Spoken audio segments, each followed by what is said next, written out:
Fala, nobres! Sejam todos bem-vindos. E hoje nós vamos falar de um sentimento que é natural, mas ao mesmo tempo um sentimento que pode bloquear a sua vida, pode travar a sua vida e te impedir de alcançar os melhores resultados. O medo é um sentimento que, ao mesmo tempo que ele é natural, se você não dominar sobre ele, ele pode te aprisionar, ele pode te limitar e te impedir de alcançar muitos resultados. E hoje, nesse nosso encontro, a gente vai aprofundar como você pode utilizar a sua mente para superar o medo. É claro, a gente não elimina completamente o medo e não deve também, mas o medo ele não pode nos paralisar. Tem até uma passagem interessante de Paulo que ele fala que o medo ele não vem de Deus. E Deus também na Bíblia diz que o medo não pode nos paralisar. Ou seja, o medo é um sentimento natural, mas que se ele dominar sobre nós, Renegilda, seja bem-vinda, se o medo dominar sobre nós, nós vamos acabar não utilizando todo o nosso potencial. Como que o medo trabalha na nossa mente?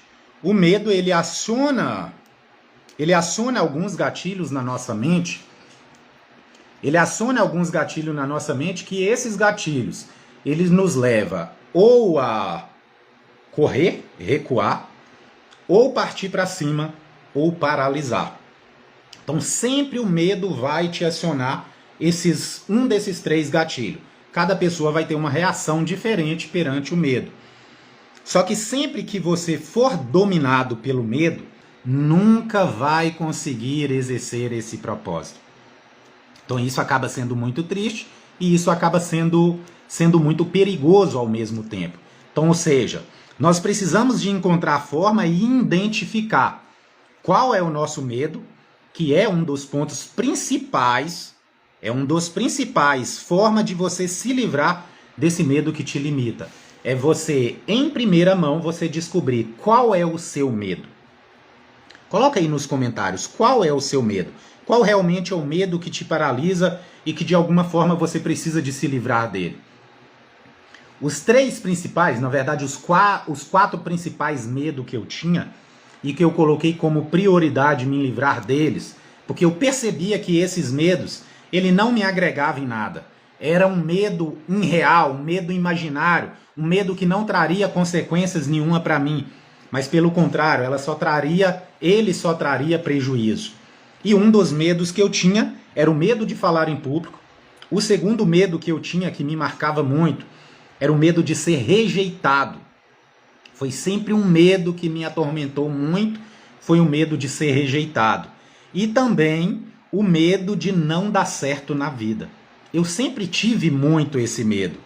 E também o quarto, o medo de passar por dificuldade. Talvez por eu ter passado por alguns momentos difíceis na minha vida, seja bem-vinda, Isabela. Por eu ter passado por alguns momentos difíceis na minha vida, eu passei a permitir que esse medo me perseguisse. E tem até uma passagem bíblica que diz assim, lá em Jó, palavras de Jó, né? Tudo aquilo que eu temia me sobreveio. Então tudo que nós temos medo, aquilo vai acontecer na nossa vida. Porque é como se nós já ficássemos a todo tempo buscando, procurando. É a mesma coisa das pessoas que têm medo de assombração, que têm medo de assalto. A maioria das pessoas que têm medo de assombração, tem medo de assalto, mais cedo ou mais tarde elas vão ver alguma coisa, ou vai acontecer nelas alguma coisa que vai ser de encontro com aquele medo. O primeiro ponto para você conseguir se livrar do seu medo é você descobrir que você tem um medo. A partir do momento que você descobre que você tem um medo, você precisa de investigar. Esse medo, ele contribui com você em alguma coisa? Tem alguns medos que vai contribuir na nossa vida. Tem outros medos que ele vai simplesmente nos prejudicar, nos limitar, nos impedir de viver o nosso propósito. Como que o medo, de onde que vem o medo? Na verdade, o medo ele vem sempre das experiências que nós passamos na nossa vida. Então, ou seja, para vocês que têm medo, por exemplo, de falar em público, para vocês que têm medo de empreender, para vocês que têm medo de não dar certo na vida, para vocês que não têm medo de não ter um bom relacionamento, de onde que vem esse medo? Todo o nosso medo, ele vem das experiências que nós passamos em algum momento da nossa vida. Para uma pessoa ter medo de falar em público, ela precisa de, em algum momento da sua vida, ela precisa de ter passado por alguma experiência. Ou seja, se eu, igual por exemplo no meu caso, trazer a minha aqui como exemplo, eu sempre tive muito medo de falar em público. Por que eu tinha medo de falar em público? Porque na minha infância eu passei por muito bullying.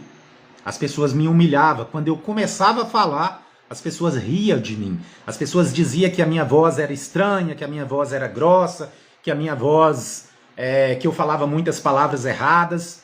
E na verdade eu falava mesmo. Minha voz sempre foi um pouco, uma tonalidade mais grave. Mas as pessoas falavam de uma forma como se aquilo tudo fosse ruim. E eu acreditei naquela mentira. Eu acreditei no que as pessoas me diziam. E por eu ter acreditado naquilo, eu fui desenvolvendo medo de falar. E toda vez que eu falava, por eu já ter alguns gatilhos de insegurança, alguns gatilhos de medo, às vezes eu gaguejava, às vezes me dava branco, às vezes eu começava a suar, eu começava a tremer, e esse medo foi cada vez se tornando uma realidade na minha vida. Então todo medo que nós temos, ele tem algum gatilho, ele tem um evento por trás, ele tem uma experiência por trás, ou uma experiência ou uma crença. Então nós precisamos de ficar atento com isso. Não necessariamente que todos os medos têm a ver com experiências que você passou, mas pode ter a ver com coisas que você ouviu.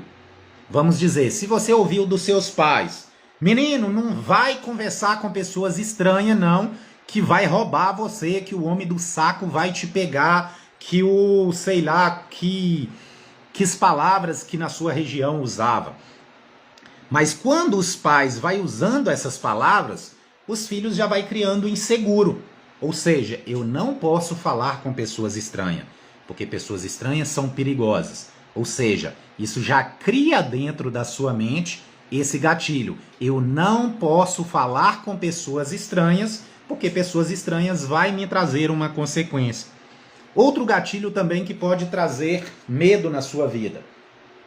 Exemplo, se sempre que você vai fazer uma coisa diferente, alguém diz para você, cuidado, não faz isso não, porque você vai cair. Cuidado, não faz isso não, porque vão rir de você. Cuidado, olha que bobeira, que besteira que você está falando. Ou seja, todas essas palavras vai se tornando crença na sua mente, e essas crenças vão se tornando verdade. E quando você precisa de usar a sua comunicação, a sua fala, você não tem coragem. Como, por exemplo, alguns pais dizem, não, você não pode ir em tal lugar sozinho porque é perigoso. E talvez nem tem risco. Mas, ou seja, aquilo ali já gera um gatilho na mente daquela pessoa, e aquela pessoa já começa a achar que ela não pode ir para uma outra cidade, ela não pode tentar coisas novas. Algumas pessoas dizem assim sobre negócio, não existe céu baixo, as coisas não são fáceis assim, filho. Igual você está pensando, as coisas são difíceis, é perigoso, tem risco, tem que ter cuidado, tem muitas pessoas maldosas no mundo, tem muitas pessoas estranhas no mundo. E ou seja, isso vai tornando uma crença para você, e essa crença vai se tornando uma verdade. E quando você precisa, como é que a nossa mente é? Primeiro ponto que nós precisamos entender, a nossa mente é um computador. É um computador que ele vem zerado. Quando ele foi criado totalmente zerado. E a partir dali de um mês de gestação, que criou o cordão umbilical, que começou a criar o cérebro, ali já começou a armazenar alguns sentimentos e algumas emoções na nossa mente. Então tudo que nós somos, tudo que nós deixamos de ser, tudo que nós fazemos e tudo que nós temos medo de fazer, tem a ver com a programação que está rodando na nossa mente. E toda essa programação tem a ver com as experiências que nós passamos na nossa vida. Ou seja, tem a ver com o que nós vemos, tem a ver com o que nós ouvimos e tem a ver com o que nós sentimos. Umas pessoas, quando elas têm medo, o que elas fazem? Se elas veem ali um leão, uma onça, um bicho, alguma coisa, elas travam e não conseguem movimentar. Elas não conseguem sair do lugar. Enquanto outras pessoas, quando veem alguma coisa, elas disparam correndo e correm de forma que elas nunca conseguiu correr antes. E outras, quando elas tomam um susto, vê algo, elas partem para cima, agride, bate, elas não importa o que vai acontecer. Porque tem a ver com a programação que está rodando na mente dessa pessoa. Por isso que nós precisamos de ficar muito atento para buscar novas experiências, para buscar novos conhecimentos, porque uma programação na sua mente, ela pode mudar totalmente os seus resultados. Então, se você continuar com a mesma programação, com as mesmas crenças, você vai continuar tendo os mesmos resultados na sua vida. Então, por isso que você precisa de ficar muito atento. Você é portador da máquina mais poderosa que existe. Mas essa mesma máquina, ela pode tanto te ajudar a alcançar todos os seus sonhos, todos os seus objetivos, como se ela tiver com alguns bloqueios. Eu gosto muito de usar o exemplo ali da bicicleta, ou seja, a catraca da bicicleta, o pedal roda para a coroa e a catraca rodar, girando a corrente, girando a roda da bicicleta. Mas se ali na catraca, onde ela roda perfeitamente ali na corrente, se tiver algum obstáculo, alguma solda, algum obstáculo ali, ela não vai conseguir rodar. E se esse bloqueio que está ali não sair, pode ser a bicicleta mais cara do mundo, a mais incrível de todas, que elas não vai alcançar o objetivo dela. Ela não vai alcançar o propósito dela, que é deslocar de um local para ir até outro local. Talvez para te ajudar a exercitar, para ver natureza, para ver lugares diferentes. Ou seja, um único bloqueio na catraca de uma bicicleta pode impedir ela de viver o seu propósito. E assim também você. Na sua vida, na vida da sua família, dos seus filhos, dos seus amigos. Um único bloqueio pode impedir você de viver o seu propósito.